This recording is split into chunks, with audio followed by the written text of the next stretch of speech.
Okay, I just start with a simple pattern element. It can be any pattern. It can be based on the grid. It can be done by very simple elements, starting point like this, or also this n-gon, like the hexagon, or like a rectangle. There are many options to start a pattern. What I have right now, I have just single splines. These are all single spline lines. And if you want to have a produce a 3D geometry out of this, with a spline, you just put an extrude modifier on top. I just go into extrude, and here we go. If we have an edit poly, I just take this one and just right mouse click convert it to an editable poly.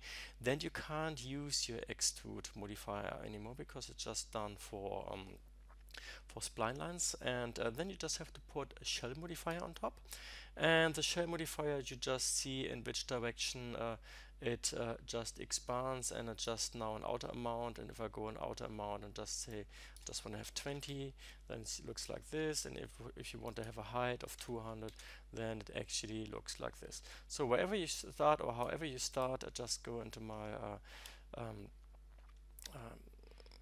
into my shaded mode.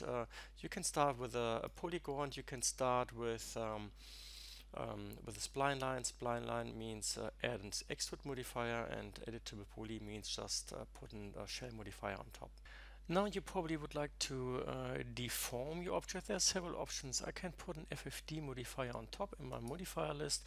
I can also just press X and just enter FFD, and then you have your FFD box, and I can go into my control points and deform this. But whatever you do, I switch off my snap function, you immediately produce triangles. By the way, in 2017 3D Studio you can see the triangles because you entered this facet setting in your viewport. So FFT box is one option. The better option is probably to put a shell modifier, an edit poly modifier on top, and here you can select the polygons. You can um, move polygons. In principle, you can also move vertices, but you can see immediately when I move these vertices that you create triangle shapes. It's really difficult to deform and transform this box without producing edges and triangle surface immediately. So my recommendation is, for example, if you take this one, then you can go into extrude, and I just extrude this by, for example, by 1 meter. Okay, this is 1 meter now, and you can just probably then scale it, and I just scale my this one, make it a little bit smaller. By the way, you can also probably think about the lower one, and you just turn it and scale this one. And extrude and scale is one option. When I start turning this again, then I produce triangles. When I go into my top view and I just see what is happening when I move this, then you can also see that it depends in which direction I move it, that you produce triangles. This work quite well, but I'm quite limited. So my recommendation is the following. I would just put a slice modifier on top. I just go to X and say X, and I just want to, first I have to select my objects, X, and I just enter slice, and here's my slice modifier. I have to select it, and then I say slice. This is my slice modifier, and you have this slice plane. This slice plane you can move up, and you can probably just say remove top, and then you have a hole. If you put a cap holes modifier on top, then you can see that the thing is closed. And if I go again into slice, and you have this show end result toggle on, then you can move this. You can move this up. You can start turning the slice plane like this, and whatever you do, you always you don't produce triangle surfaces, you don't triangulate it. This you have a triangle here just because of the geometry issue, but in general you can be sure that you don't produce triangles you don't want. So you can just say this is the first one, and again I just put a slice modifier on top. Here's my slice modifier, and I just go into this slice plane, and this plane I move up. I just say remove top again and put a cap holes on top, and now I move this. So of course I want to move the slice plane, move this one, and I also start turning this like this, and you can just see what is happening. You get something like a crystal. You can produce crystal surfaces like this. The principle with slice and cap holes, we can repeat how often you want to do this. If I just turn off my edit poly, then you can just see that I'm at my basic box again. I just say show end result toggle off, and you just can go into your shell modifier, and you just extend your shell to, for example, like 4 meters, and then you can see that there are two slice planes. By the way, I don't want to move my object. I just want to move the viewport. And again, I can go into my slice plane, and I can just move my slice plane, for example, like this, and you can just see what is actually happening. The whole roof I want to make a little bit higher, so I just put an edit poly on top. I go into vertex and I just lift this a little bit, somewhere like this. And what I want to do now, I just want to use this surface, which so far is a line, and I want to turn it that it's on this surface, and at the end of the day I want to use it as a cutout for my opening, like a door or something like this. So the first thing I do is I just say convert to editable poly, and now it's a polygon surface, and I want to turn it up. And there's one tool, that's the 3-point align tool. You only have it in your menu bar if you use my Digitales Entwerfen Workspace 2017, or you just have to download this plugin and install this plugin. Anyhow, what it does, you can choose the first 3 points of my first object. By the way, cancel it again. I have to be in my 3D snap functions. So again, I just go into a 3-point align, and I just choose this point, I choose this point, and I choose this point. Now I do the same thing onto this surface.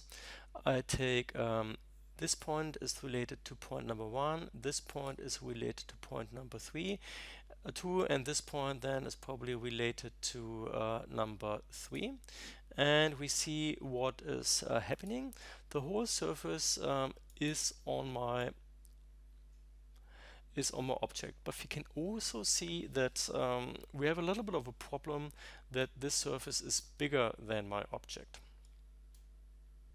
If this happens to you, you probably want to deform your main shape object, your main building, that the surface fits inside, and you can do the following. You would just want to extend this vertex point along the line of your surface, and just because it's a projection, this is not enough. So what I do is just take a line. I have my 3D function activated. I just go and draw a line, and with right mouse click I finish this line. Next thing is I just scale this, and you can just see that it starts to be bigger now, and this already looks quite good.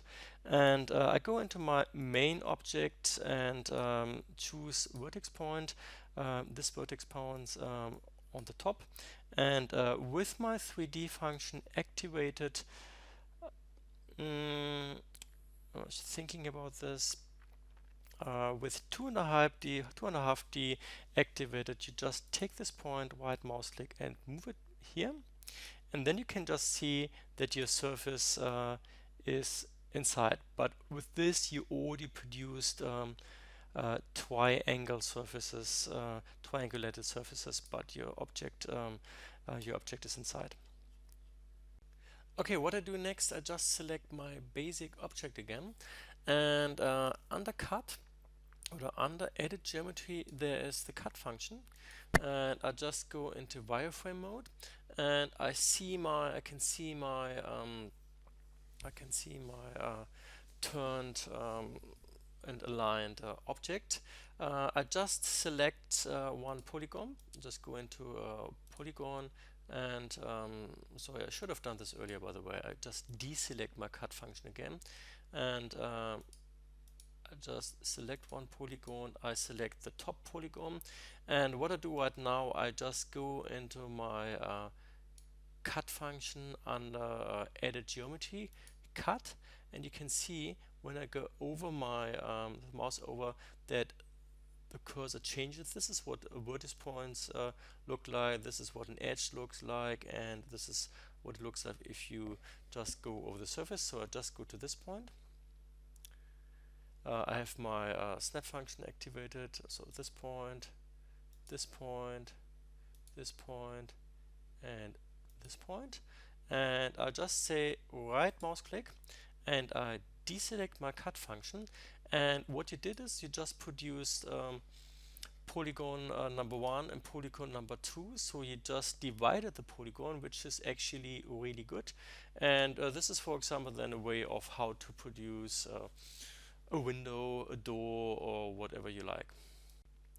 With my object selected, I just go into isolate selection, and this is my object. I go again into the hierarchy and go into polygon. By the way, this is probably something I will name edit poly and call it cut. And I just put another edit poly on top. I just name it edit poly delete, for example, door. Okay, and if you just go now into your polygon, you can delete this, or if you don't have your other polygon which you turned with the align function on the same surface, you can also just say you want to detach it as door. This is definitely also an option. Anyhow, whatever you do, both options are fine. I just delete it. And if you think very few steps further, for example, you think about visualization, or you just want to get further in your design, you just add a shell modifier on top.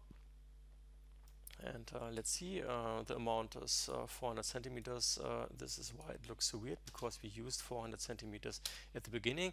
Obviously, you need a thickness which makes sense, for example, like 5 centimeters. And if you want to use it properly, you should use straightened corners. So the elements are really 5 centimeters. If you go into facets, then it already looks better. Alternatively, if you want to have this straight look, because 3D Studio always tries to make it look roundish, you do the following. You just go into edit poly, you select all edges, and you just go into the edge properties and just say hard. This is also something, also a way how to make this possible. And there's one thing that you can still see, that there are polygons and they have a twist. And this is an issue, for example, if you want to build this with a laser cutter, that at the end of the day you want to have planar surfaces. Okay, let's see what this looks like if I use it for laser printing.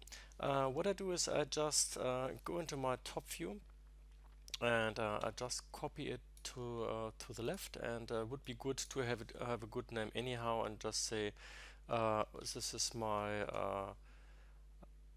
HUD 0.1 and export laser. Laser, okay. Here we go. And I just have to think about the scale. I just want to scale it not 1 to 1. If I just scale it to 10%, then it's 1 to 100.